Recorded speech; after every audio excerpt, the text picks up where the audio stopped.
அதிசயங்கள் செய்கிறவர் நம் அருகில் இருக்கிறார். அற்புதங்கள் செய்கிறவர் என்றும் நமக்குள் வசிக்கிறார். லூக்கா சுவிசேஷம் 3ஆம் அதிகாரம் 21வது வசனம்.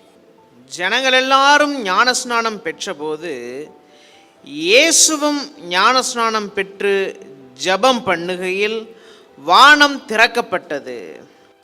ஞானஸ்நானம் என்பது கீழ்ப்படிதலின் அடையாளம். ஆண்டவர் இயேசு கிறிஸ்து தமது ஊழியத்தின் ஆரம்பிக்கும் பொழுதே அவர் கீழ்ப்படிதலில் தான் ஆரம்பித்தார். 30வது வயசு ஞானஸ்நானம் எடுத்தாருன்னா 30வது வயசு தான் ஊழியத்தை தொடங்குறாருங்க. அப்போ தன் ஊழியத்தை தொடங்கும் பொழுது ஞானஸ்தானத்தில் தான் தொடங்கினார். ஞானஸ்தானம் எவ்வளோ முக்கியங்க. ஆவிக்குரிய வாழ்க்கை நமக்கு தொடங்குவது ஞானஸ்தானத்தில் தான். ஞானஸ்தானம் என்பது பாவ மன்னிப்பு நிச்சயத்துக்கென்று கொடுக்கப்படுகிற வெளியரங்கமான ஒரு அடையாளம்.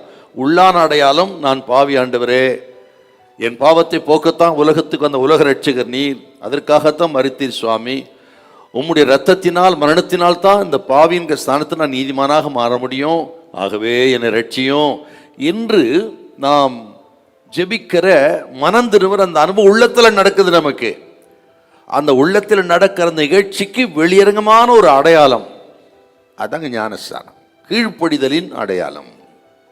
இயேசு ஞானஸ்தானம் பெற்றார்னா அவர் மாம்சத்தில் இருந்த நாட்களில் மாம்ச சாயலி இந்த உலகத்துக்கு வந்தார்.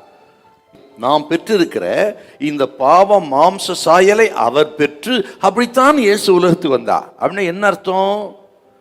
இந்த சாயல் இருக்கிற நீங்களும் நானும் இந்த மாம்சத்தினால் உண்டாகிற வேதனைகள், பாடுகள், உபத்திரவங்கள், நெருக்கங்கள், ஏமாற்றங்கள், தோல்விகள், வியாதி, வேதனைகள், இவங்களெல்லாம் நாம் அனுபவிக்கும் பொழுது நமது உணர்வுகள் இயேசுவுக்கு தெரியும்னு நம்பணும்.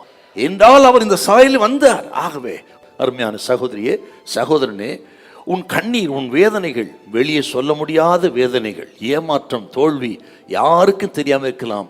ஆனால் உன்னை சிருஷ்டித்த ரட்சித்த ஆண்டவருக்கு நிச்சயமா தெரியும். உன் உணர்வு தெரியும், உன் கண்ணீர் தெரியும். அவர் பார்த்து விட்டு சும்மாவும் இருக்க மாட்டாருங்க.